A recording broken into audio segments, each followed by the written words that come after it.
You will take my advice Your seriously? advice is seriously. Because if you like, I can give you my personal copy with my highlighted. Would you like my copy? Well, if you would offer it... I will give it to you. I will give it to you. And my bell has rung, so let me just very quickly read the emphasis that I had already put here. It states here that the application of the law depends on the extent of justice.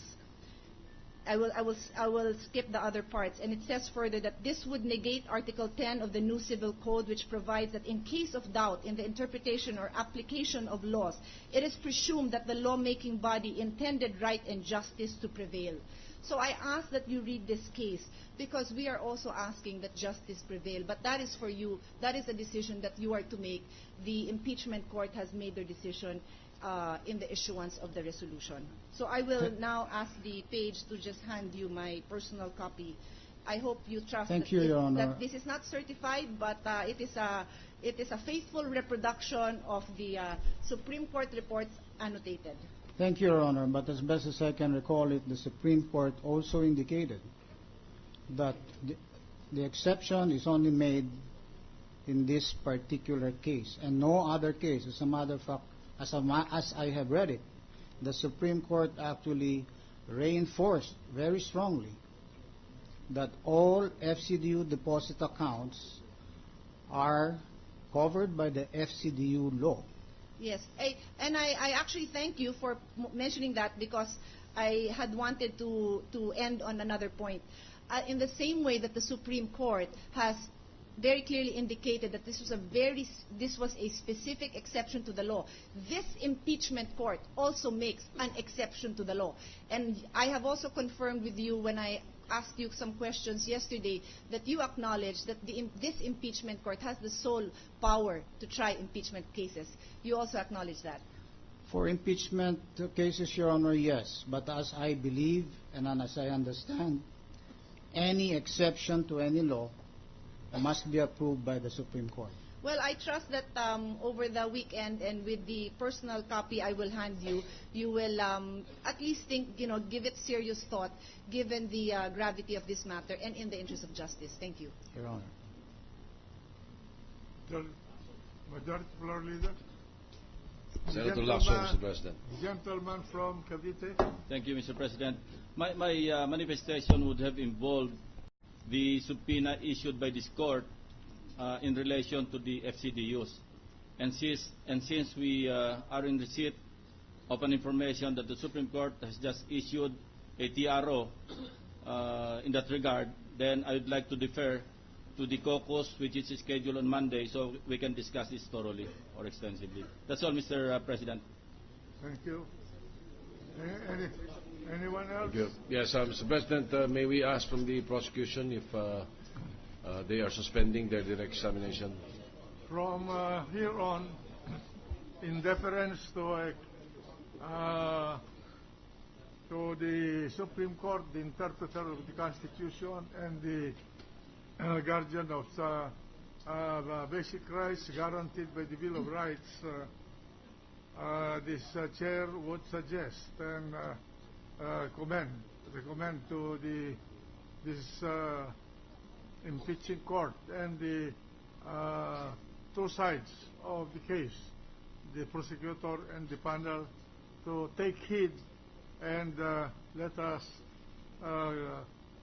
discuss other issues other than foreign currency deposits because of the presence of a TRO by the Supreme Court, and we will discuss that in due time. Please, proceed. Yes, prosecution. We have move to discharge or temporarily excuse. There is a, may we ask from the defense panel if they are ready to cross-examine the witness? Your Honor, we're not yet, Your Honor, please. We're not yet through with our direct examination.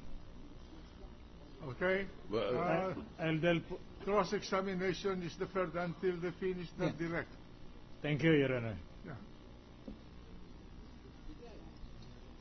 Any other? You have another witness? We have, Mr. President, Your Honor.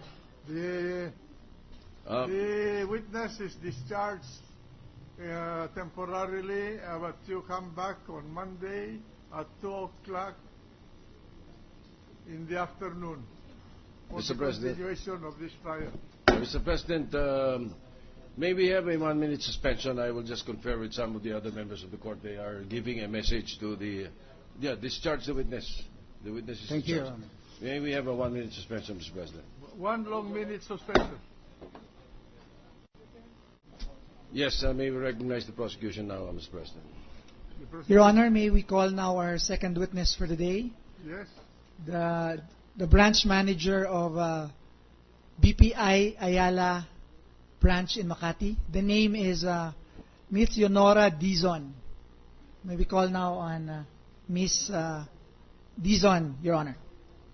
Ms. Dison is requested to enter the plenary session of the impeachment court and take the podium, the witnesses stand to be sworn in and to testify in this trial.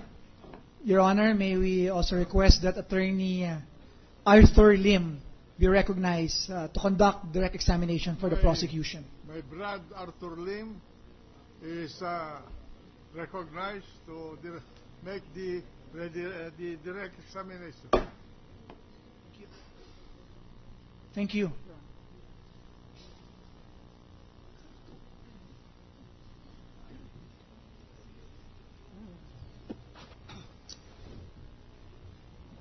Madam Witness, please raise your right hand. Do you swear to tell the truth, the whole truth, and nothing but the truth in this impeachment proceeding? Yes, I do. So help you God. Counsel, proceed. Thank you, Your Honor. May it please the Honorable Court. I am Attorney Arthur D. Lim, respectfully appearing as private prosecutor under the control and direction of the public prosecutors. Noted. Your Honors, please, may I, before proceeding with the direct, respectfully manifest that the prosecution did not have the chance to pre-mark the documents, or any documents for that matter, brought by the witness today because of the stand of the witness and her bank, I suppose, that she will disclose the documents only to the impeachment court.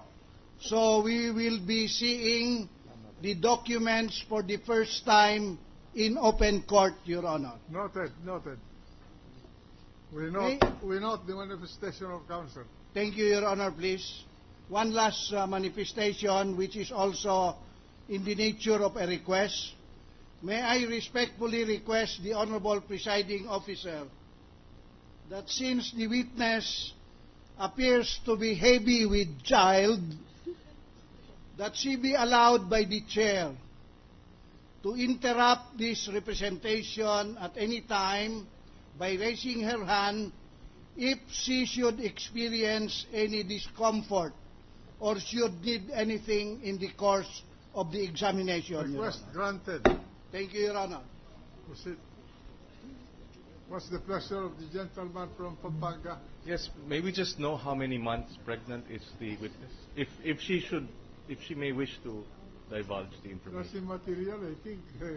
9 months, Your Honor, and It's material, Mr. President, because she due may give any birth. time po. Okay. Thank you, Mr. President. Order. The lady senator from Taguig.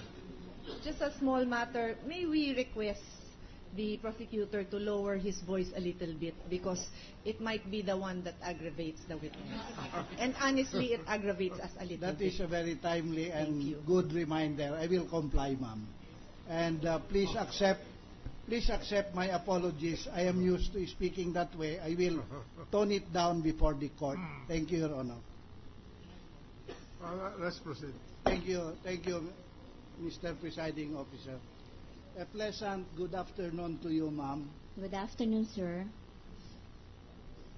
Please state your name, your address, and your occupation. I am Leonora Rivera Dizon, a resident of 8003 Hoover Street, Makati City. I am the branch manager of Bank of the Philippine Islands, Ayala Avenue SGV branch. Thank you, ma'am. Your Honor, please, the testimony of the witness is hereby respectfully offered for the following purposes.